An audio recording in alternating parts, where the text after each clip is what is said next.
The Lottery by Shirley Jackson.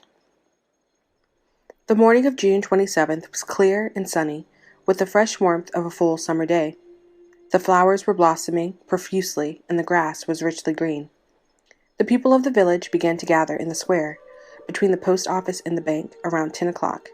In some towns, there were so many people that the lottery took 2 days and had to be started on June 2nd. But in this village, where there was only about 300 people, the whole lottery took less than 2 hours, so it could begin at 10 o'clock in the morning and still be through in time to allow the villagers to get home for noon dinner. The children assembled first, of course. School was recently over for the summer, and the feeling of liberty sat uneasily on most of them. They tended to gather together quietly for a while before they broke into boisterous play, and their talk was still of the classroom and the teacher, of books and reprimands. Bobby Martin had already stuffed his pockets full of stones, and the other boys soon followed his example, selecting the smoothest and roundest stones. Bobby and Harry Jones and Dickie Delacroix, the villagers pronounced his name Delacroix, eventually made a great pile of stones in one corner of the square and guarded it against the raids of the other boys. The girls stood aside, talking among themselves, looking over their shoulders at rolled in the dust or clung to the hands of their older brothers or sisters. Soon the men began to gather, surveying their own children, speaking of planting and rain, tractors and taxes. They stood together, away from the pile of stones in the corner, and their jokes were quiet, and they smiled rather than laughed. The women, wearing faded house dresses and sweaters, came shortly after their menfolk. They greeted one another and exchanged bits of gossip as they went to join their husbands. Soon the women, standing by their husbands, began to call to their children, and the children came reluctantly, having to be called 4 or 5 times. Bobby Martin ducked under his mother's grasping hand and ran, laughing, back to the pile of stones. His father spoke up sharply, and Bobby came quickly and took his place between his father and his oldest brother. The lottery was conducted, as were the square dances, the teen club, the Halloween program, by Mr. Summers, who had time and energy to devote to civic activities. He was a round-faced, jovial man, and he ran the coal business, and people were sorry for him because he had no children and his wife was a scold. When he arrived in the square, carrying the black wooden box, there was a murmur of conversation among the villagers, and he waved and called, "Little late today, folks." The postmaster, Mr. Graves, followed him, carrying a 3-legged stool, and the stool was put in the center of the square, and Mr. Summers set the black box down on it. The villagers kept their distance, leaving a space between themselves and the stool, and when Mr. Summers said, "Some of you fellows want to give me a hand?" there was a hesitation before 2 men, Mr. Martin and his oldest son, Baxter, came forward to hold the box steady on the stool, while Mr. Summers stirred up the papers inside it. The original paraphernalia for the lottery had been lost long ago, and the black box now resting on the stool had been put into use even before Old Man Warner, the oldest man in town, was born. Mr. Summers spoke frequently to the villagers about making a new box, but no one liked to upset even as much tradition as was presented by the black box. There was a story that the present box had been made with some pieces of the box that had preceded it, the one that had been constructed when the first people settled down to make a village here. Every year, after the lottery, Mr. Summers began talking again about a new box, but every year the subject was allowed to fade off without anything's being done.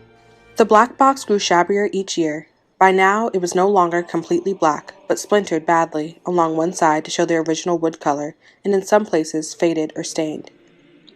Mr. Martin and his oldest son, Baxter, held the black box securely on the stool until Mr. Summers had stirred the papers thoroughly with his hand. Because so much of the ritual had been forgotten or discarded, Mr. Summers had been successful in having slips of paper substituted for the chips of wood that had been used for generations. Chips of wood, Mr. Summers had argued, had been all very well when the village was tiny, but now that the population was more than 300 and likely to keep on growing, it was necessary to use something that would fit more easily into the black box. The night before the lottery, Mr. Summers and Mr. Graves made up the slips of paper and put them in the box, and it was then taken to the safe of Mr. Summers' coal company and locked up until Mr. Summers was ready to take it to the square the next morning. The rest of the year, the box was put away, sometimes one place, sometimes another. It had spent 1 year in Mr. Graves's barn and another year underfoot in the post office, and sometimes it was set on a shelf in the Martin grocery and left there. There was a great deal of fussing to be done before Mr. Summers declared the lottery open. There were the lists to make up, of heads of families, heads of households in each family, members of each household in each family. There was the proper swearing in of Mr. Summers by the postmaster as the official of the lottery, At one time, some people remembered, there had been a recital of some sort, performed by the official of the lottery, a perfunctory, tuneless chant that had been rattled off duty each year. Some people believed that the official of the lottery used to stand just so when he said or sang it. Others believed that he was supposed to walk among the people. But years and years ago, this part of the ritual had been allowed to lapse. There had been, also, a ritual salute, which the official of the lottery had to use in addressing each person who came up to draw from the box. But this also had changed with time. Until now, it was felt necessary only for the official to speak to each person approaching. Mr. Summers was very good at all of this.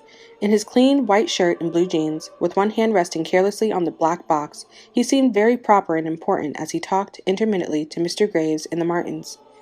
Just as Mr. Summers finally let off talking and turned to the assembled villagers, Mrs. Hutchinson came hurriedly along the path to the square, her sweater thrown over her shoulders, and slid into place in the back of the crowd. "Clean forgot what day it was," she said to Mrs. Delacroix, who stood next to her, and they both laughed softly. "Thought my old man was out back stacking wood," Mrs. Hutchinson went on. "And then I looked out the window and the kids were gone, and then I remembered it was the 27th and came a-running." She dried her hands on her apron, and Mrs. Delacroix said, "You're in time, though. They're still talking away up there." Mrs. Hutchinson craned her neck to see through the crowd and found her husband and children standing near the front. She tapped Mrs. Delacroix on the arm as a farewell and began to make her way through the crowd. The people separated good-humoredly to let her through. 2 or 3 people said in voices just loud enough to be heard across the crowd, "Here comes your Mrs. Hutchinson," and, "Bill, she made it after all." Mrs. Hutchinson reached her husband, and Mr. Summers, who had been waiting, said cheerfully, "Thought we were going to have to get on without you, Tessie."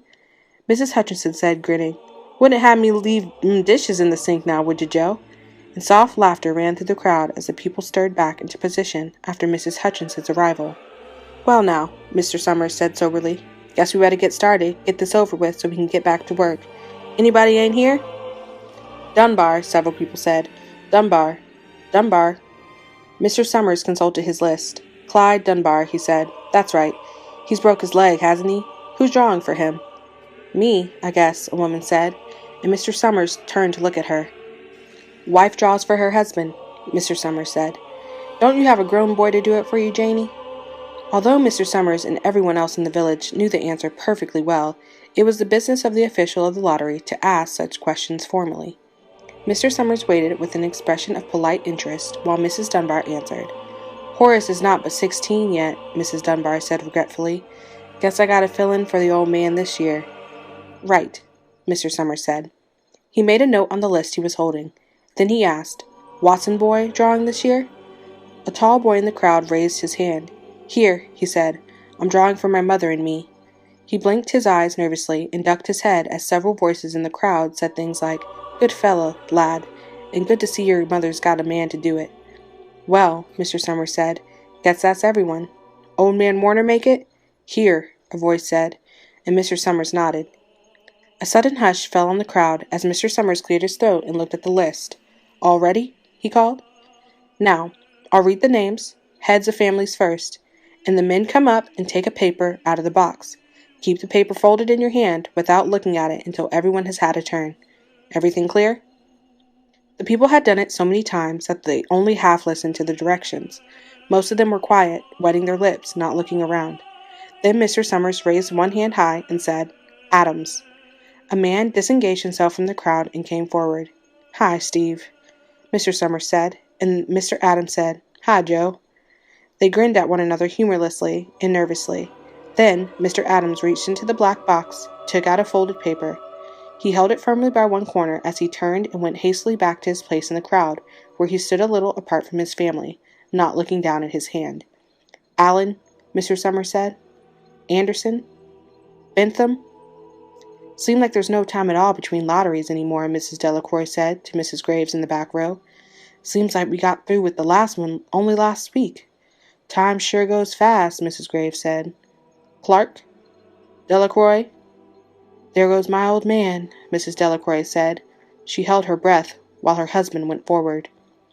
"Dunbar," Mr. Summers said, and Mrs. Dunbar went steadily to the box, while one of the women said, "Go on, Janie," and another said, "There she goes." "Where next?" Mrs. Graves said. She watched while Mr. Grave came around from the side of the box, greeted Mr. Summers gravely, and selected a slip of paper from the box. By now, all through the crowd, there were men holding the small folded papers in their large hand, turning them over and over nervously. Mrs. Dunbar and her 2 sons stood together, Mrs. Dunbar holding the slip of paper. "Harbert, Hutchinson, get up there, Bill," Mrs. Hutchinson said, and the people near her laughed. "Jones." "They do say," Mr. Adams said to Old Man Warner, who stood next to him, "that over in the North Village they're talking of giving up the lottery."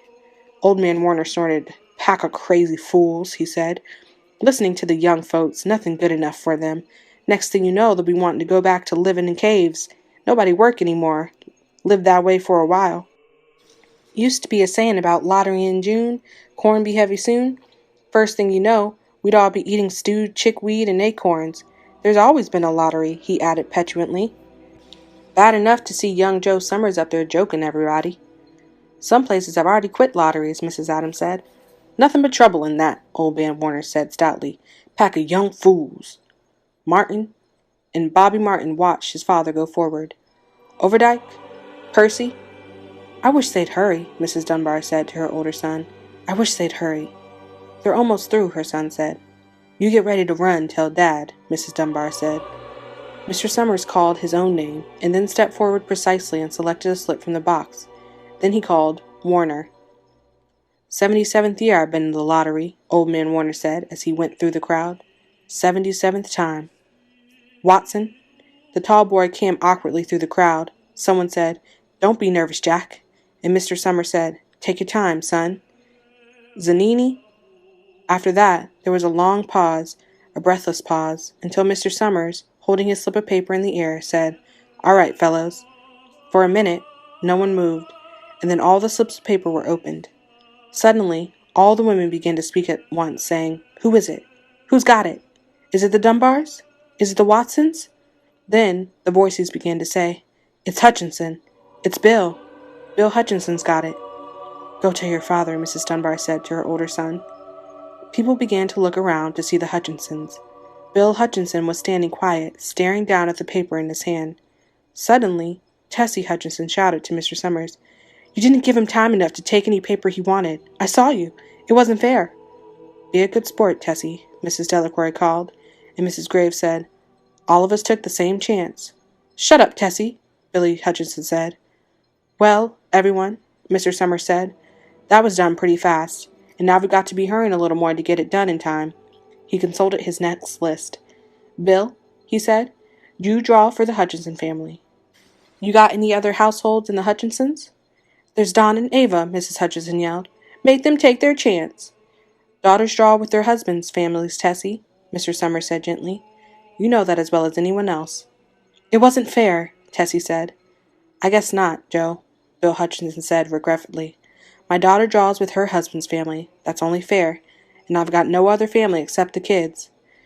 "Then, as far as drawing for families is concerned, it's you," Mr. Summers said in explanation. "And as far as drawing for households is concerned, that's you too, right?"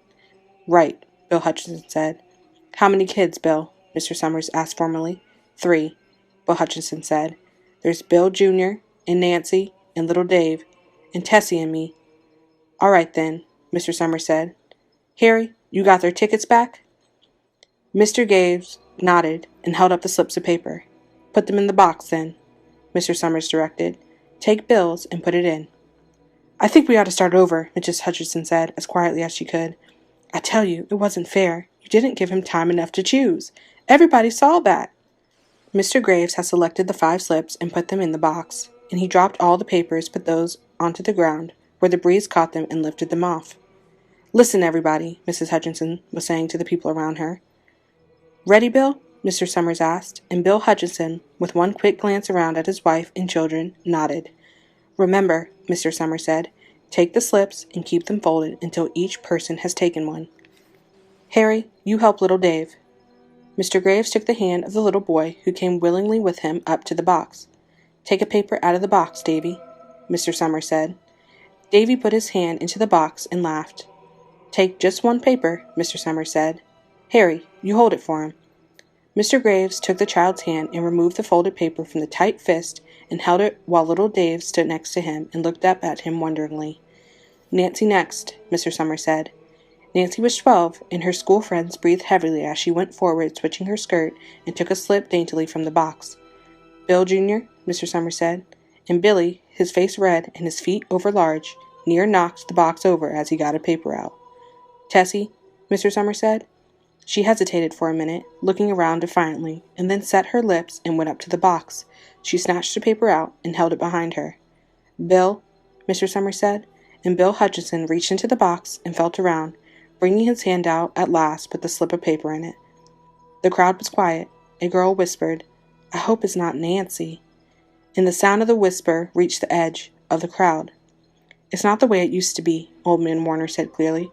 "People ain't the way they used to be." "All right," Mr. Summers said. "Open the papers. Harry, you open little Dave's." Mr. Graves opened the slip of paper, and there was a general sigh through the crowd as he held it up, and everyone could see that it was blank. Nancy and Bill Jr. opened theirs at the same time, and both beamed and laughed, turning around to the crowd and holding their slips of paper above their heads. "Tessie," Mr. Summers said. There was a pause, and then Mr. Summers looked at Bill Hutchinson, and Bill unfolded his paper and showed it. It was blank. "It's Tessie," Mr. Summers said, and his voice was hushed. "Show us her paper, Bill." Bill Hutchinson went over to his wife and forced the slip of paper out of her hand. It had a black spot on it. The black spot Mr. Summers had made the night before with a heavy pencil in the coal company office. Bill Hutchinson held it up, and there was a stir in the crowd. "All right, folks," Mr. Summers said. "Let's finish quickly." Although the villagers had forgotten the ritual and lost their original black box, they still remembered to use stones. The pile of stones the boys had made earlier was ready. There were stones on the ground with the blowing scraps of paper that had come out of the box. Delacroix selected a stone so large she had to pick it up with both hands and turned to Mrs. Dunbar. "Come on," she said. "Hurry up." Mr. Dunbar had small stones in both hands, and she said, grasping for breath, "I can't run at all. You have to go ahead, and I'll catch up with you." The children had stones already, and someone gave little Davy Hutchinson a few pebbles. Tessie Hutchinson was in the center of a cleared space by now, and she held her hands out desperately as the villagers moved in on her. "It isn't fair," she said. A stone hit her on the side of the head. Old Man Warner was saying, come on, everyone." Steve Adams was in the front of the crowd of villagers, with Mrs. Graves beside him. "It isn't fair. It isn't right," Mrs. Hutchinson screamed, and then they were upon her.